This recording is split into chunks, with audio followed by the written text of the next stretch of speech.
महान मूर्ख सिकंदर भारत की ओर बढ़ रहा था और रास्ते में फारस था। उसने फारसी साम्राज्य को तहस नहस कर दिया, शाही परिवार के सारे पुरुषों को मार दिया। उस आदमी की खोज में गया जो हड्डियों के ढेर के साथ बैठा हुआ था। ऐसा हुआ जब सबसे बड़े मूर्ख सिकंदर का यह सपना था कि वो पूरी दुनिया को जीत ले, लेकिन इतिहास के उस दौर में दुनिया का महत्वपूर्ण हिस्सा भारत था और आज भी है, लेकिन उस समय यह काफी महत्वपूर्ण था। Was everybody wanted to conquer India because of the wealth and the culture and the most prosperous nation on the planet, all these things.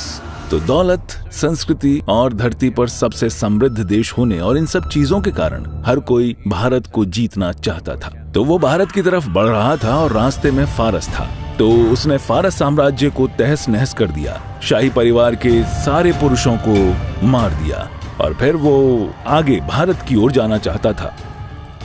लेकिन फारस को संभालने के लिए उसे एक जागीरदार राजा की जरूरत थी, कोई ऐसा जो उसकी कठपुतली हो और उसके लिए साम्राज्य को संभाले।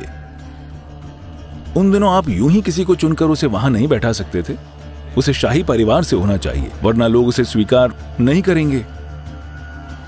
तो वो खोजने लगा, लेकिन दुर्भाग्य से उसने शाही परिवार के सारे पुरुष सदस्यों को मार दिया था। तब किसी ने कहा, एक राजकुमार है जो बहुत समय पहले परिवार को छोड़कर चला गया था और वो अपना पूरा समय कब्रिस्तान में बिताता है। फारसी लोगों में ऐसा चलन है कि वे अपने मुर्दों को न तो दफनाते हैं और न ही जलाते हैं।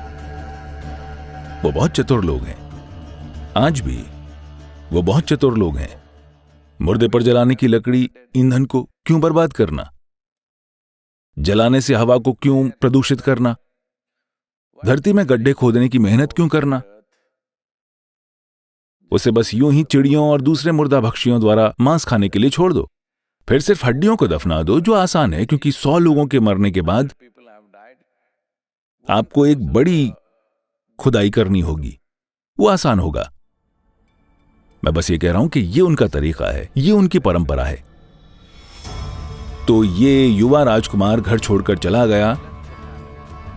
सालों से वो बस कब्रिस्तान में बैठा था, इन हड्डियों को देखता हुआ कुछ एहसास करने की कोशिश कर रहा था। भारत में एक पूरी परंपरा है कि योगी, उनके प्रशिक्षण का पहला हिस्सा है कि उन्हें श्मशान भेजा जाता है, वहां जाकर बैठो और देखो। तो सिकंदर इस आदमी की खोज में गया, तो वो वहां हड्डियों के ढेर के साथ बैठा हुआ था। सिकंदर ने कहा, देखो मैं तुम्हें राजा बना दूंगा, तुम बस वहां राजा की तरह रहो, मैं हर चीज की देखभाल करूंगा, मेरे सिपाही, मेरे लोग, हर चीज, सब कुछ संभाल लेंगे, तुम बस राजा बन जाओ, सिंहासन पर बैठो, मुकुट पहनो, मैं हर चीज का ख्याल रखूंगा। तब ये राजकुमार वहां एक निराश गिद्ध की तरह हड्डियों को देख रहा था, क्योंकि अगर हड्डी में मांस नहीं है तो गिद्ध निराश हो जाता है। हड्डियों को उस तरह से देखकर उसने कहा, देखो यहां बहुत से लोग मरे हैं, उनमें से कईयों को तुमने मारा है, और कुछ अमीर हैं, कुछ गरीब हैं, कुछ शाही परिवार से हैं, कुछ साधारण लोग हैं, कुछ ऊंचे थे, कुछ नीचे थे। मैं इन हड्डियों के जरिए पता लगाने की कोशिश कर रहा हूं कि कौन सी हड्डी ऊंची है, कौन सी हड्डी नीची है, कौन सी शाही हड्डी है, कौन सी साधारण हड्डी है, कौन सी अमीर हड्डी है, कौन सी गरीब हड्डी है, मैं समझ नहीं पा रहा हूं, क्या तुम मुझे बता सकते हो? सिकंदर ने इसे देखा, मेरे लिए यह बहुत जटिल है, वो बस छोड़कर चला गया। ये उसके लिए बहुत ज्यादा हो गया था।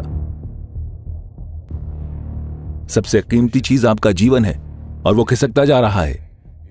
आप ये सोच रहे हैं और आसपास जो नाटक चल रहा है उस पर चर्चा कर रहे हैं, समय निकला जा रहा है। अगर आप समय को रोक सकते और चर्चा करते कि किस तरह से आपका पति ठीक नहीं है, तो हम वैसा कर सकते हैं, लेकिन समय निकला जा रहा है।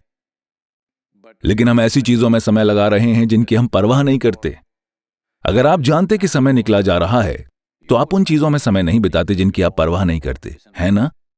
तो मैं एक यंत्र बनाने की सोच रहा हूं, हम उस पर फिलहाल काम कर रहे हैं, कि हर दिन ये आपको याद दिलाता रहे, अरे आप 50 साल के हो गए, समय की रेत का 50% जा चुका है, और ये जैसा कि आप देख रहे हैं ये बस चलता जा रहा है।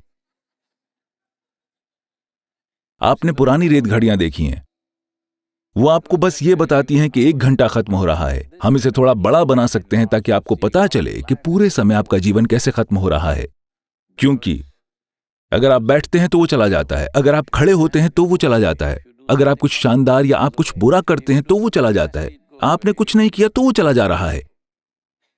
समय और जीवन की यही प्रकृति है। अगर आप समय की प्रक्रिया से ऊपर उठना चाहते हैं तो इसका तरीका है, लेकिन उसके लिए भी आपको एक तरह से विलीन होना पड़ेगा, वरना जब तक आप समय के गुलाम हैं, सबसे अच्छा होगा कि आप इस बारे में जागरूक हों कि समय निकला जा रहा है। इस जीवन में कोई ऐसी चीज करने के लिए समय नहीं है जो आपके लिए सचमुच मायने नहीं रखती हो। Yes or no?